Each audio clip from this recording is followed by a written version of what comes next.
नमस्कार। ये महाभारत कथा पूरी तरह से वेद व्यास महाभारत के ऊपर आधारित है। यदि आप इसका निरंतर श्रवण करते रहना चाहते हैं तो इस चैनल को सब्सक्राइब जरूर कर लें और आगे आने वाले सभी पॉडकास्ट के नोटिफिकेशन के लिए बेल आइकन को भी ज़रूर से प्रेस कर दें। अब हम सुनेंगे राजधर्म में चारों आश्रमों के धर्मों का समावेश। राजा युधिष्ठिर ने कहा, पितामह, आपने मनुष्यों के 4 आश्रम बताए हैं, सो आप विस्तार से उनका वर्णन कीजिए। भीष्म जी बोले, युधिष्ठिर, यूँ तो सनातन धर्मों का जैसा ज्ञान मुझे है वैसा तुमको भी है ही, तथापि तुम मुझसे पूछते हो तो सुनो। सदाचार में प्रवृत्त होकर चारों आश्रमों के धर्मों का पालन करने वाले लोगों को जिन फलों की प्राप्ति होती है वे ही राग द्वेष छोड़कर दंड नीति के अनुसार बर्ताव करने वाले राजा को भी प्राप्त होते हैं। यदि राजा सब प्राणियों पर समान दृष्टि रखने वाला हो तो उसे सन्यासियों को प्राप्त होने वाली गति मिलती है। जो राजा आत्म तत्व को जानता है और जिसे दया और निष्ठुरता के यथोचित प्रयोग का भी पता है, उसे गृहस्थाश्रमियों को प्राप्त होने वाले लोगों की प्राप्ति होती है। इसी प्रकार जो सम्मानीय पुरुषों को उनकी अभिष्ट वस्तुएं देकर सम्मानित करता है, उसे ब्रह्मचारियों को प्राप्त होने वाली गति मिलती है, और जो अपने सजातीय संबंधी और सुहृदों का विपत्ति से उद्धार करता है, उसे वानप्रस्थों को प्राप्त होने वाले लोग प्राप्त होते हैं। जो मनुष्य प्रधान पुरुषों तथा आश्रमियों का सत्कार करता है, नित्य प्रति पितृश्राद्ध, भूतयज्ञ, अतिथि सेवा और देव पूजन करता रहता है, तथा जो सत्पुरुषों के सत्कार के लिए शत्रुओं के राष्ट्रों का दलन करता है, उस राजा को वानप्रस्थों के लोगों की प्राप्ति होती है। समस्त प्राणियों का तथा अपने राष्ट्र का पालन, नित्य प्रतिवेदों का अध्ययन, क्षमा, आचार्य का पूजन तथा गुरु सेवा ये ब्रह्मलोक की प्राप्ति के साधन है। युद्ध में प्राणों की बाजी का अवसर आने पर जिस राजा का ऐसा निश्चय रहता है कि या तो मैं मर जाऊंगा या देश की रक्षा करके रहूंगा, उसे भी ब्रह्मलोक ही प्राप्त होता है। जो राजा सब प्राणियों के प्रति निष्कपट और सरल व्यवहार करता है, वह भी सन्यासियों के लोक को ही प्राप्त करता है। जो राजा वानप्रस्थ और वेदत्रय की ज्ञाता ब्राह्मणों को बहुत सा धन देता है, उसे वानप्रस्थों को प्राप्त होने वाले लोक मिलते हैं। जो बालक, वृद्ध और समस्त प्राणियों के प्रति दया करता है, उस राजा को भी सभी प्रकार के पुण्य लोक प्राप्त हो सकते हैं। यदि कोई अत्याचार से घबराकर अपने शरण में आए तो उसकी रक्षा करने वाले राजा को गृहस्थाश्रमी के लोकों की प्राप्ति होती है। इसी प्रकार जो सब प्रकार चराचर प्राणियों की रक्षा और पूजा किया करता है तथा जो पूजनीय और आत्मज्ञ सत्पुरुषों का पालन करता है, उसे भी गृहस्थों को मिलने वाले पुण्य लोक ही मिलते हैं। जो पुरुष विधाता के रचे हुए धर्म में यथार्थ रीति से स्थित है, वो सभी आश्रमों के से प्राप्त होने वाले पुण्य फल को पा लेता है। मनुष्य को सभी आश्रमों में रहते हुए स्थान, कुल और आयु का मान रखना चाहिए। जो बहुत संपत्ति और उपहारों के द्वारा प्राणियों का सत्कार करता है तथा सभी अवस्थाओं में धर्म पर ही दृष्टि रखता है, वो राजा सभी आश्रमों का फल प्राप्त कर लेता है। जिस राजा के राज्य में सुरक्षित रहकर धर्मकुशल पुरुष अपने धर्म का आचरण करते हैं, उसे उनके पुण्य का अंश प्राप्त होता है। जो राजा धर्मनिष्ठ पुरुषों की रक्षा नहीं करते, उन्हें उन पुरुषों के पाप का ही भागी होना पड़ता है। जो लोग धार्मिक पुरुषों की रक्षा करने में राजा की सहायता करते हैं, उन्हें दूसरों के धर्म का अंश मिलता है। युधिष्ठिर, ये बात सर्वथा स्पष्ट है कि हम लोग जिसमें स्थित हैं, वह गृहस्थाश्रम अन्य सभी आश्रमों से श्रेष्ठ है। जो पुरुष दंड और क्रोध को त्याग कर समस्त प्राणियों को अपने ही समान समझता है, वो इस लोक में तथा मरने के बाद परलोक में सुख पाता है। जब जीव के हृदय में संसार के किसी भी भोग के प्रति आसक्ति नहीं रहती, तो वो सत्व में स्थित हो जाता है और इसी समय उसे परब्रह्म की प्राप्ति हो जाती है।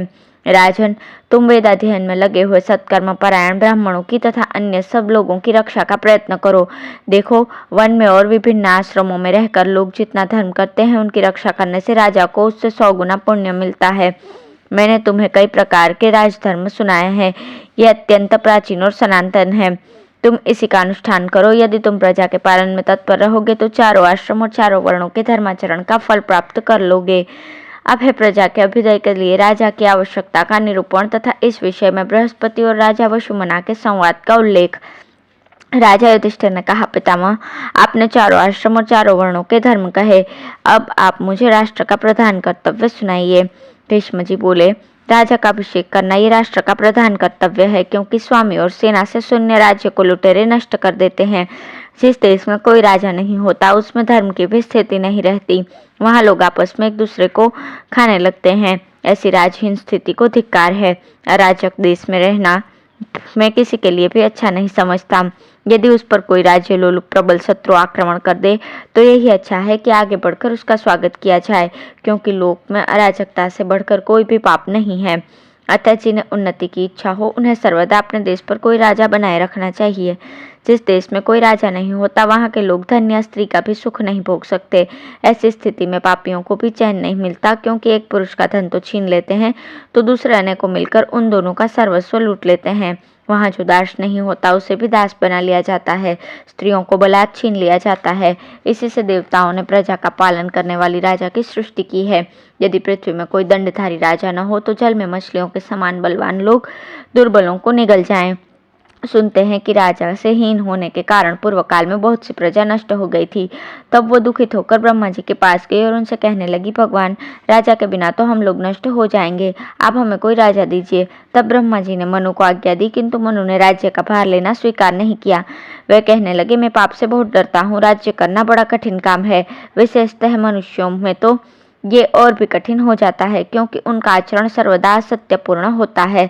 तब ब्रह्मा जी बोले, तुम इस बात से मत डरो, पाप तो करने वाले को ही लगेगा। तुम बड़े बलवान और प्रतापी राजा होगे, कोई भी तुम्हें दबा नहीं सकेगा और तुम्हारे कारण सब प्रजा को सुख प्राप्त होगा। तुमसे सुरक्षित रहकर प्रजा जो धर्म करेगी उसका चतुर्थांश तुम्हें मिलेगा। उस धर्म के प्रभाव से तुम हमारा भी पोषण कर सकोगे। अब तुम विजय के लिए निकलो और शत्रुओं का मान मर्दन करो, तुम्हें सर्वदा विजय प्राप्त हो। ब्रह्मा जी की आज्ञा पाकर मनु महाराज बड़ी भारी सेना लेकर विजय के लिए निकले। उनकी महत्ता को देखकर सभी लोग दंग रह गए और धर्म कर्म में मन लगाने लगे। इस प्रकार मनु जी ने सर्वत्र घूम घूम कर पापियों का दमन किया और प्रजा को अपने कर्मों में नियुक्त कर दिया।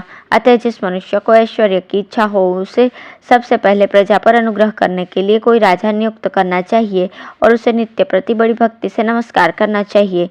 इस लोक में जिसका अपने लोग आदर करते हैं उस दूसरे लोग भी मानते हैं, और जिनका स्वजनों के द्वारा तिरस्कार होता है वह दूसरों की दृष्टि में भी गिर जाता है। राजा का दूसरों के द्वारा तिरस्कार होना सभी के लिए दुखदायी है, इसलिए प्रजा को चाहिए कि उसे छत्र, वस्त्र, आभूषण, अन्न, पान, भवन, आसन और शय्या आदि सभी प्रकार की सामग्री भेंट करे। इस प्रकार वैभव पाकर वो दुर्जय हो जाता है और उसमें प्रजा की रक्षा करने की शक्ति आ जाती है। राजा युधिष्ठिर ने पूछा, पितामह, ब्राह्मण लोग राजा को देव रूप क्यों बताते हैं? कृपा करके मुझे इसका रहस्य सुनाइए। भीष्म जी बोले, युधिष्ठिर, यही बात राजा वसुमना ने बृहस्पति जी से पूछी थी। तब बृहस्पति जी ने उससे कहा, राजन, लोक में जो धर्म देखा जाता है उसका मूल कारण राजा ही है। राजा से डरने के कारण ही प्रजा आपस में एक दूसरे को नहीं खाती।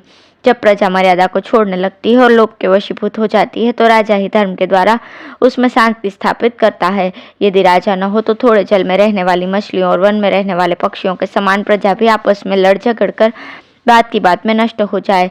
तब तो बलवान लोग निर्बलों की बहु बेटियों को छीन ले और यदि वे सीधे सीधे न दें तो उनके प्राणों का ग्राहक बन जाएं। मनुष्यों के पास जो वाहन, वस्त्र, अलंकार और प्रकार के रत्न हो उन्हें पापी लोग लूट ले। यदि राजा रक्षा न करे तो धर्मात्माओं के तरह तरह का शस्त्राघात सहना पड़े, अधर्म का ही प्रचार होने लगे। पापी लोग माता, पिता, वृद्ध, आचार्य, अतिथि और गुरुओं को भी दुख देने लगे। धनवानों को मौत और बंधन का क्लेश भोगना पड़े। कोई भी मनुष्य किसी वस्तु पर अपना स्वत्व न मान सके। लोग अकाल में ही काल के गाल में जाने लगे। देश में दस्युओं की ही प्रधानता हो जाए, खेती नष्ट हो जाए, व्यापार मिट्टी में मिल जाए, नीति और कर्मकांड का लोप हो जाए, बड़ी बड़ी दक्षिणा वाले यज्ञ देखने को भी न मिले और न विवाह या समाज का ही कोई संगठन रहे। यदि राजा प्रजा का पालन न करे तो सारे संसार में त्रास फैल जाए, सबके हृदय डावाडोल हो जाएं, सब और हाहाकार मच जाए और एक क्षण में ही इस सारे संसार का नाश हो जाए। फिर तो ब्रह्म हत्या करने वाले भी मौत से इंद्रियों का सुख भोगते रहे। चोर हाथों हाथ प्रजा की चीजें उड़ा ले जाएं, धर्म की सारी मर्यादाएं टूट जाएं, लोग भयभीत होकर इधर उधर भागने लगे, जगत में अन्याय फैल जाए, प्रजा वर्ण संकर हो जाए और देश में दुर्भिक्ष पड़ने लगे। राजा से सुरक्षित रहने पर ही लोग निर्भय होकर घर का दरवाजा खुला छोड़ देते हैं और सुख की निद्रा सोते हैं। यदि धर्मनिष्ठ राजा पृथ्वी की रक्षा न करते तो लोगों को दूसरों के मुंह से कोई कड़वी बात सुनना भी संभव न होता। किसी की मार सहने की तो बात ही क्या।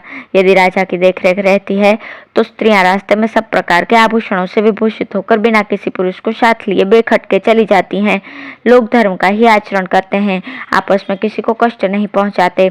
तीनों वर्ण तरह तरह के यज्ञों का अनुष्ठान करते हैं और ध्यान देकर विद्याभ्यास करते हैं। इस जगत का पोषण खेती बाड़ी और व्यापार से ही होता है और इसका आधार यज्ञ आदि है।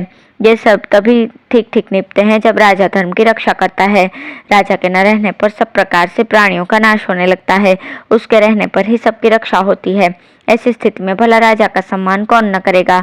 जो पुरुष राजा का प्रिय और हित करना चाहता है उसके इहलोक और परलोक दोनों ही बन जाते हैं, और जो मन से भी राजा का अहित चाहता है उसे यहाँ भी कष्ट होता है और मरने पर भी नरक का द्वार देखना पड़ता है। ये मनुष्य है, ऐसा समझकर राजा का कभी अपमान नहीं करना चाहिए। वास्तव में तो यह मनुष्य रूप में कोई महान देवता ही विराजमान है। राजा समय समय पर अग्नि, सूर्य, मृत्यु, कुबेर और यम इन 5 देवताओं का रूप धारण करता है। जिस समय वो छद्मवेश धारण करके प्रजा को कष्ट पहुंचाने वाले दुष्ट पुरुषों को अपने उग्र तेज से दग्ध करता है, उस समय अग्नि रूप हो जाता है। तब वो गुप्त रूपी नेत्रों के द्वारा सब प्रजा की प्रवृत्ति को देखता है और उसके कल्याण का प्रयत्न करता है, तो सूर्य हो जाता है। जब वो क्रोध में भरकर सैकड़ों पापी पुरुषों को उनके पुत्र पौत्रों और सलाहकारों के सहित मारने लगता है, तो वो मृत्यु के समान हो जाता है। जब कठोर दंड देकर धर्मियों का दमन करता है और धर्मात्माओं के प्रति दया भाव प्रदर्शित करता है, उस समय साक्षात यमराज ही जान पड़ता है। और जिस समय वो उपकारियों को धन और स्त्री आदि देकर संतुष्ट करता है तथा अपकार करने वालों के तरह तरह के रत्न छीनने लगता है, तो स्वयं कुबेर के समान जान पड़ता है।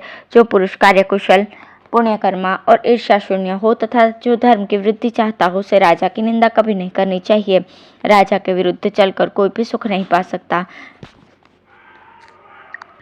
भले ही वो राजा का पुत्र, भाई, समवयस्क अथवा समकक्ष क्यों न हो। वायु से प्रज्वलित हुई आग की भी कदाचित कोई वस्तु भस्म किए बिना छोड़ दे, परंतु राजा से सामना पड़ जाने पर कुछ भी बाकी नहीं बच सकता। राजा की वस्तुओं से तो मौत के समान दूर रहना चाहिए।